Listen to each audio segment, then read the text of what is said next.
Time is brain ಅಂತ ನೀವು ಕೇಳಿರ್ತೀರಾ. Specially stroke ಅಂದ್ರೆ ಪಾರ್ಶ್ವವಾಯು ಆಗುತ್ತಲ್ಲ, ಆ ಟೈಮಲ್ಲಿ ಆದಷ್ಟು ಬೇಗ ಅದನ್ನ ರಿಕಾಗ್ನೈಸ್ ಮಾಡೋದು ಮತ್ತೆ ಹಾಸ್ಪಿಟಲ್ ರೀಚ್ ಆಗೋದು ತುಂಬಾ ನೆಸೆಸರಿ ಇರುತ್ತೆ. ಇಲ್ಲಾಂದ್ರೆ ರಿಕವರಿ ಮೇಲೆ ತುಂಬಾ ನೆಗೆಟಿವ್ ಇಂಪ್ಯಾಕ್ಟ್ ಬೀಳೋ ಚಾನ್ಸಸ್ ಇರುತ್ತೆ. ಸೊ ನೀವು ಈ ಸ್ಟ್ರೋಕ್ ಆಗಿದ್ದನ್ನ ಹೇಗೆ ಐಡೆಂಟಿಫೈ ಮಾಡಬೇಕು ಅಂತ ಅಂದ್ರೆ ಇದಕ್ಕೆ ಫಾಸ್ಟರ್ ಅಂತ ಒಂದು ಗೈಡ್ಲೈನ್ಸ್ ಮಾಡಿದ್ದಾರೆ.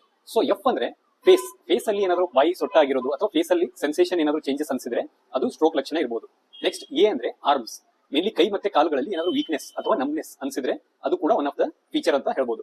ನೆಕ್ಸ್ಟ್ ಎಸ್ ಅಂತ ಬರುತ್ತೆ. ಎಸ್ ಅಂದ್ರೆ ಸ್ಟೆಬಿಲಿಟಿ, ಈಗ ನಡೆಯಕ್ಕೆ ಅಥವಾ ಬ್ಯಾಲೆನ್ಸ್ ಮಾಡಕ್ಕೆ ಏನಾದ್ರು ತೊಂದರೆ ಆಗ್ತಿದ್ರೆ ಅದು ಕೂಡ ಸ್ಟ್ರೋಕ್ ಲಕ್ಷಣ ಇರಬಹುದು. ಟಿ ಅಂದ್ರೆ ಟಾಕಿಂಗ್, ಸೊ ಮಾತಾಡೋದ್ರಲ್ಲಿ ಏನಾದ್ರು ಸ್ಲರಿಂಗ್, ಸ್ವಲ್ಪ ತೊದಲಕ್ ಶುರು ಮಾಡಿದ್ರು ಅಥವಾ ಮಾತೆ ಬರ್ತಾ ಇಲ್ಲ ಅಂದ್ರೆ ಅದು ಕೂಡ ಒನ್ ಆಫ್ ದ ಫೀಚರ್ ಇರಬಹುದು. ಇ ಅಂದ್ರೆ ಐಸ್, ಕಣ್ಣಲ್ಲಿ ಏನಾದ್ರು ಡಬಲ್ ವಿಷನ್ ಅಥವಾ ವಿಷನ್ ಏನಾದ್ರು ಸಡನ್ ಆಗಿ ಕಮ್ಮಿ ಆಗಿದೆ ಅಂದ್ರೆ ಅದು ಕೂಡ ಒನ್ ಆಫ್ ದ ಫೀಚರ್ ಅಂತ ಹೇಳ್ಬೋದು. ಲಾಸ್ಟ್ ಅಲ್ಲಿ ಆರ್ ಅಂದ್ರೆ ರಿಯಾಕ್ಟ್ ಇಮಿಡಿಯೇಟ್ಲಿ ಅಂತ. ಸೊ ನೀವು ಆದಷ್ಟು ಬೇಗ ಹಾಸ್ಪಿಟಲ್ ರೀಚ್ ಆಗಬೇಕು, ಸೊ ದಟ್ ಟ್ರೀಟ್ಮೆಂಟ್ ಬೇಗ ಸ್ಟಾರ್ಟ್ ಆದ್ರೆ ರಿಕವರಿ ಚೆನ್ನಾಗಿರುತ್ತೆ ಅಂತ. ಸೊ ಈ ಫಾಸ್ಟರ್ ಅನ್ನೋದನ್ನ ನೀವು ಅರ್ಥ ಮಾಡ್ಕೊಂಡು ನೆನ್ಪಿಟ್ಕೋಬೇಕು, ಸೊ ದಟ್ ನಿಮ್ಮ ಮನೆಯಲ್ಲಿ ಹಿರಿಯರಿಗೆ ಯಾರಿಗಾದ್ರೂ ಈ ತರದ ಲಕ್ಷಣಗಳು ಕಂಡು ಬಂದ್ರೆ ಇಮಿಡಿಯೇಟ್ಲಿ ಹಾಸ್ಪಿಟಲ್ ರೀಚ್ ಆಗಿ ನಿಮ್ಮ ಫ್ಯಾಮಿಲಿ ಮೆಂಬರ್ಸ್ ಹೆಲ್ತ್ ನ ಕಾಪಾಡಬೇಕು.